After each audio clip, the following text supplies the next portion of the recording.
अस्सलाम वालेकुम viewers. Welcome back to knowledge TV. मैं हूं फ़हीम अहमद और आज की इस वीडियो में हम जॉन मिल्टन की लाइफ को और उनके वर्क्स को एक्सप्लोर करेंगे। जॉन मिल्टन जो कि एक बहुत ही प्रोमिनेंट राइटर हैं इंग्लिश पोइट्री के हवाले से। तो चलिए चलते हैं और जानते हैं जॉन मिल्टन के बारे में। जॉन मिल्टन की जो ज़िंदगी है वो यानी कि इनकी डेट ऑफ बर्थ 1608 और इनकी डेट ऑफ डेथ 1674 है।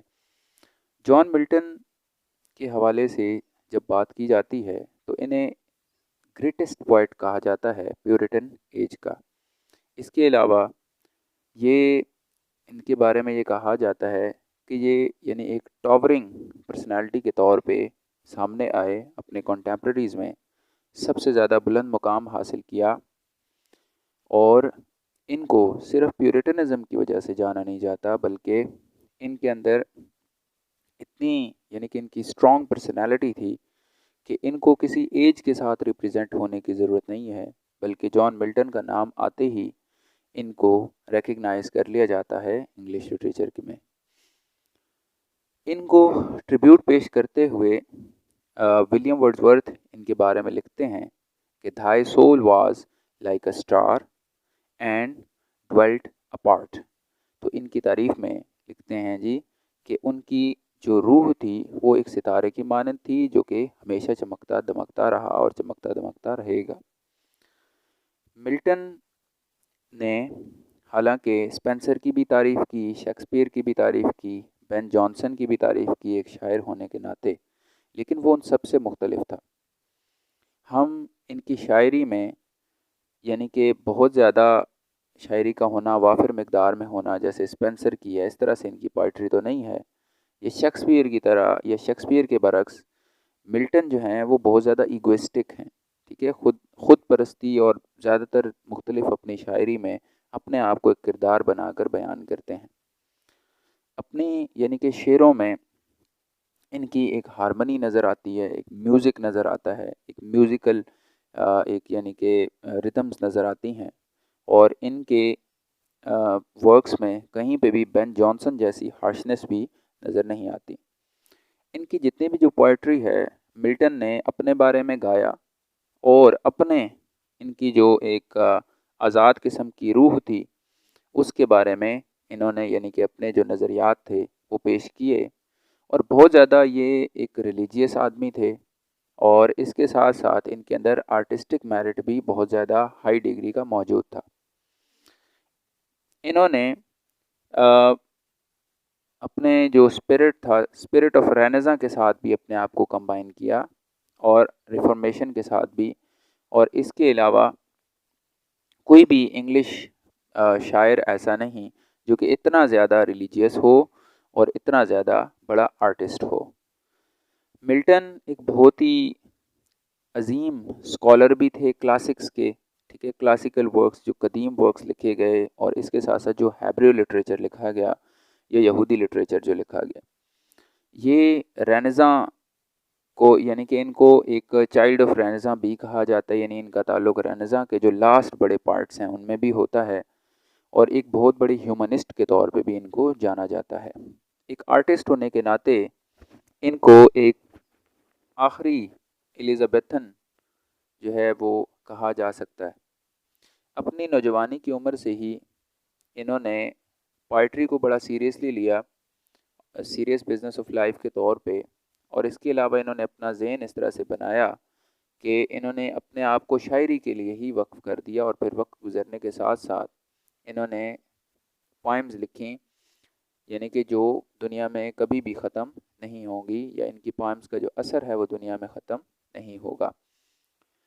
मिल्टन की शुरू की जो शायरी है वो यानी कि लैरिकल है। ठीक है, जिसके अंदर मुख्तलिफ़ किस्म की लैरिक्स यानी कि जिसको बहुत ज़्यादा डीप पर्सनल इमोशंस जिसके अंदर नज़र आते हैं।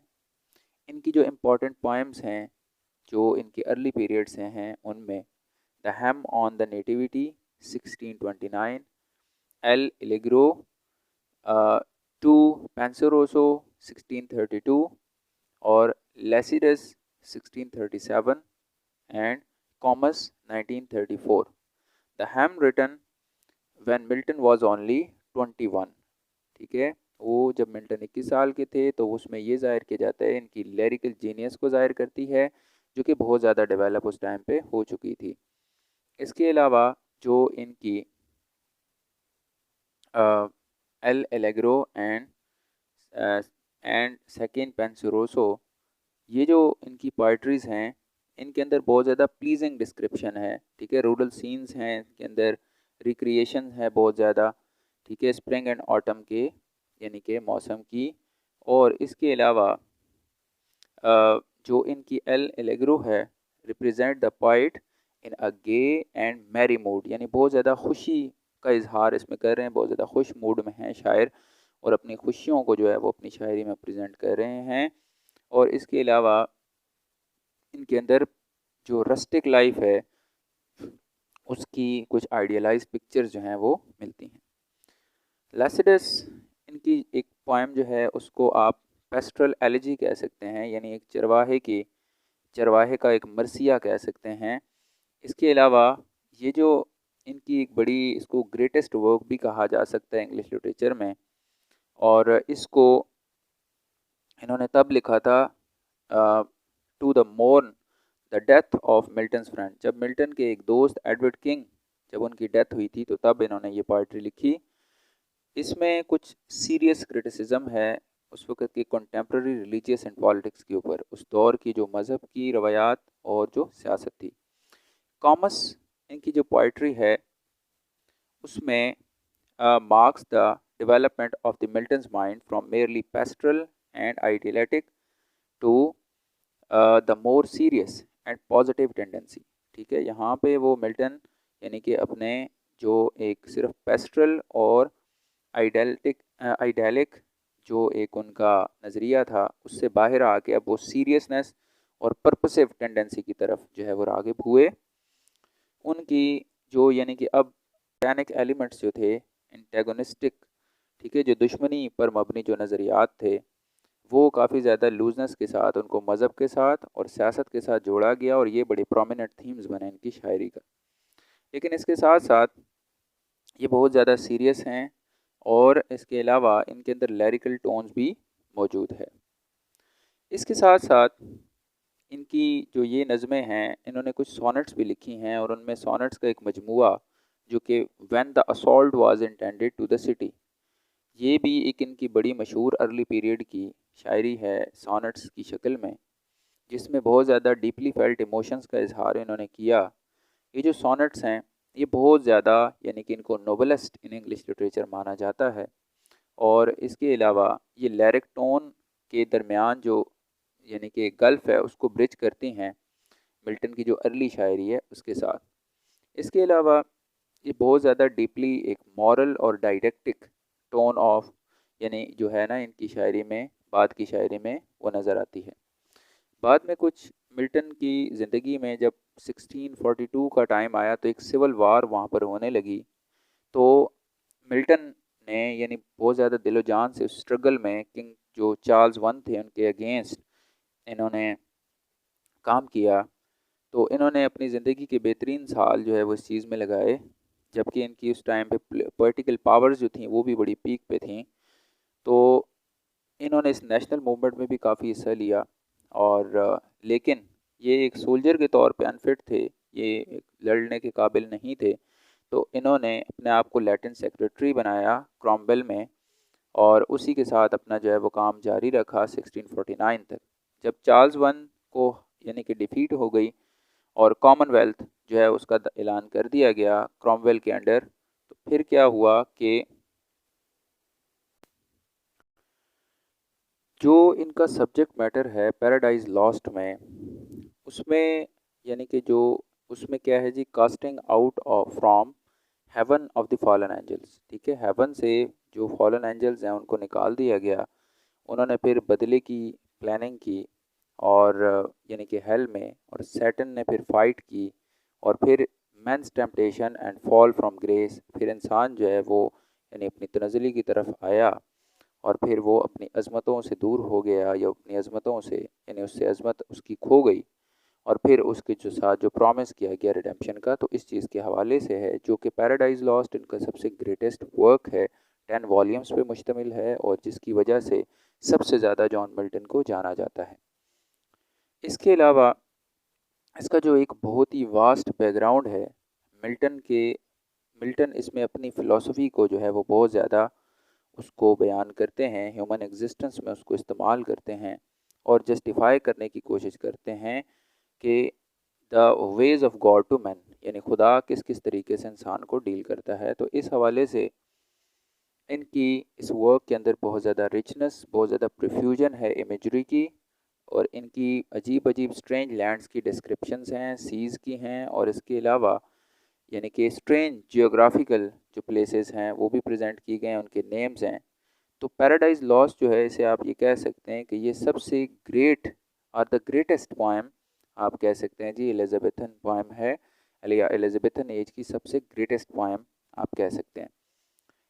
ये जो है बहुत ही परफेक्टली ऑर्गेनाइज्ड है और इसके अंदर इसको बड़ी फॉर्मली आउटलाइन किया गया और बहुत ही ज़्यादा गहराई से इस चीज़ को जो है वो प्रेजेंट किया गया आइडियाज़ को। और इसके अलावा पैराडाइज लॉस्ट जो है ये बहुत ही प्रोमिनेंट वर्क है, ठीक है।